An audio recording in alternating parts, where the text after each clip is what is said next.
Juan José Arreola. The Switchman. A disturbing weight between the absurd and fantasy.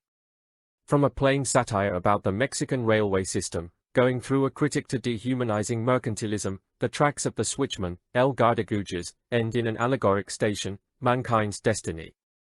By Fernando Chelle.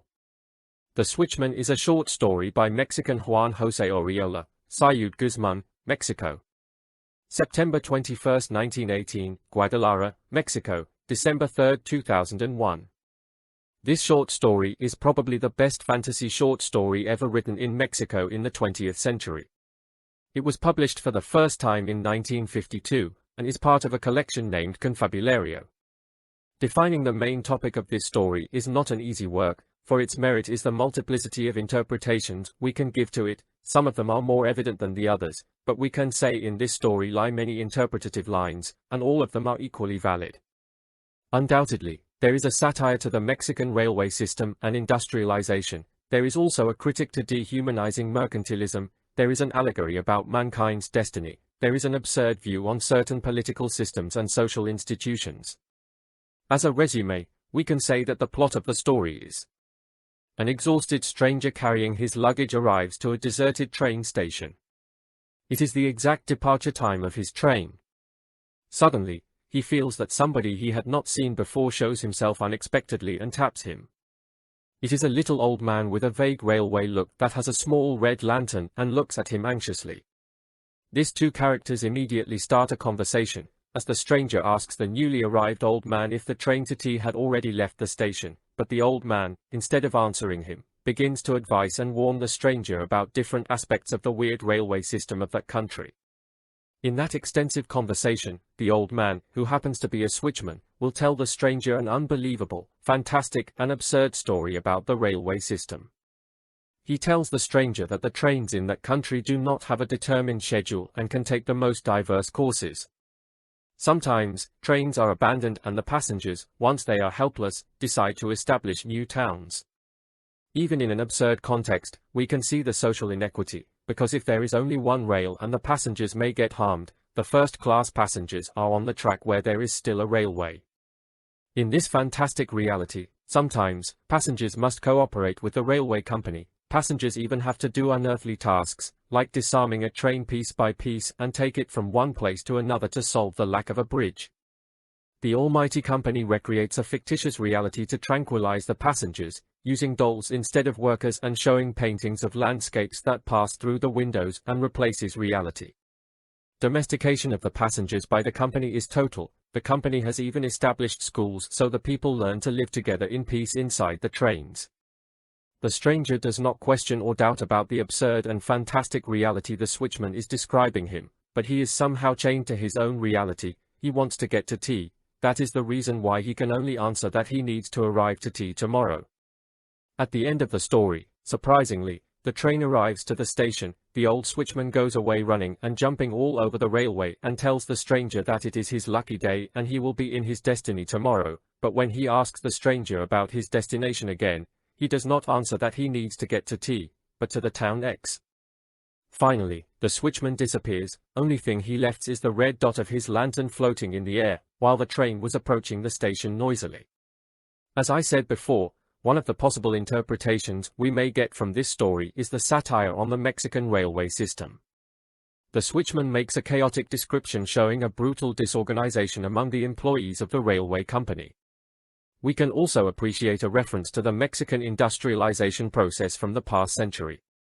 We can also say that this story implies a vast reflection on the implications of industrialization processes in the different societies.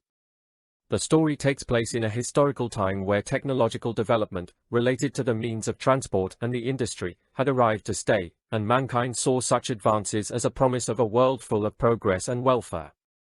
However, in Arreola's story, this upcoming technology and machines seem to play a negative and dehumanizing role in the life of the individuals. Men have created machines to take advantage of their services, but this story shows exactly the opposite thing. We see that people live in a world structured for the machines, and it is the people who must adapt to the parameters this new world has imposed. This adaptation and submission that mankind is facing can be clearly seen in the switchman's words. who never criticizes the new social behavior imposed by the railway company. He is even devoted to praise the absurd initiatives the company is carrying on in order to control their passengers. This new historical scenario does not abolish inequalities in that society, as we see there are still privileges and categories in the railway world. There is also an evident critic to a dehumanizing mercantilism.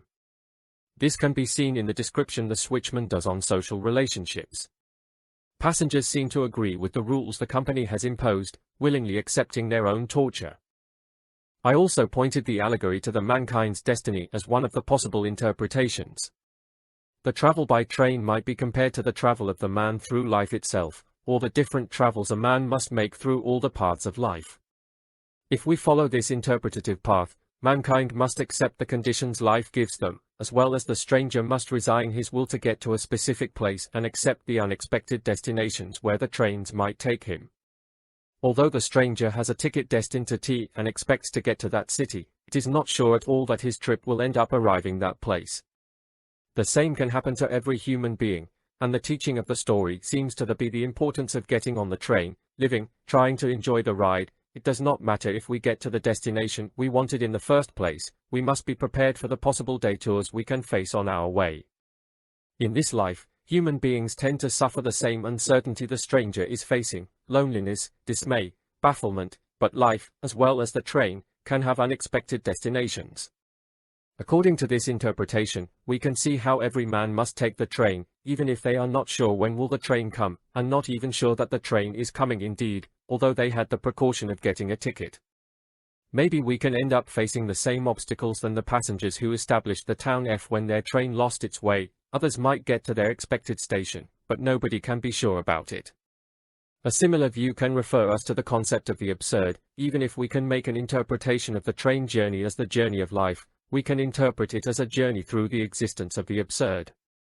It is not logical or rational the fact that the stranger still wants to get on the train, even after hearing the descriptions made by the switchman, and the stranger does not even ask about the amount of mad stories he is hearing, he just wants to get to T.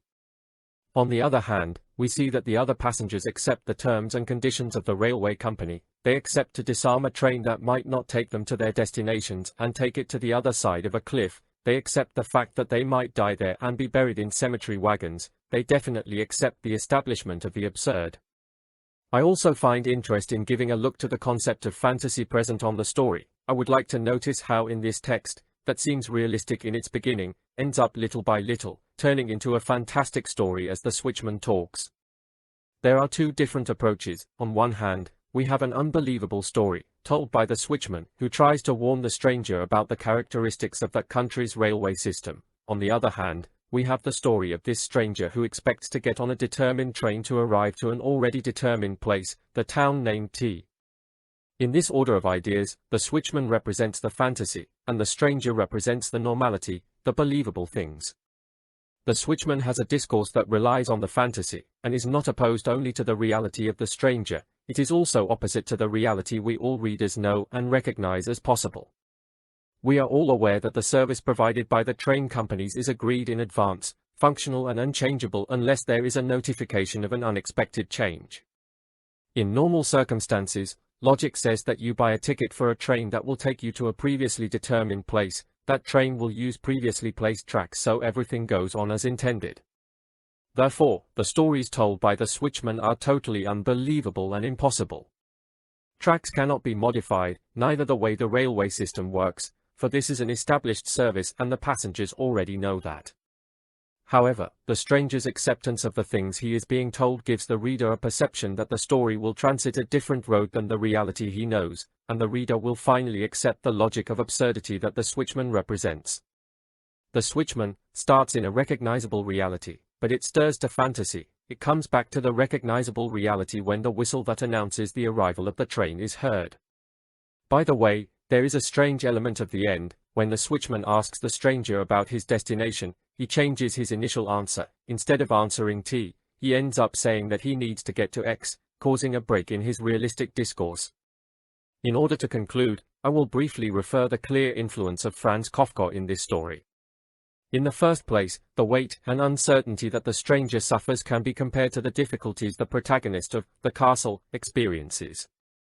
In that novel, we witness the way the protagonist named K is unable to enter a castle where he had the obligation to go.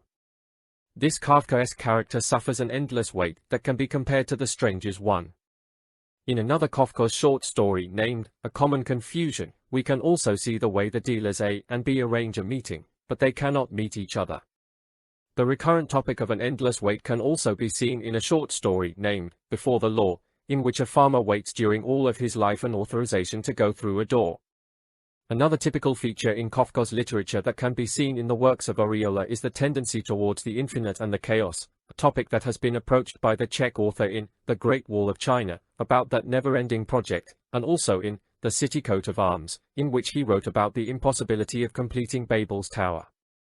In Arriola's short story, infiniteness and chaos are present in the railways, as well as the uncountable troubles the passengers must go through. At last, one of the pillar topics in Kafka's literature that can also be seen in The Switchman is the topic of the indefinable power. This is a recurrent topic in the works of the Czech author that describes the reality of bureaucracy and the big almighty companies. In the short story by Arriola, the National Railway Company is the one which holds unlimited power.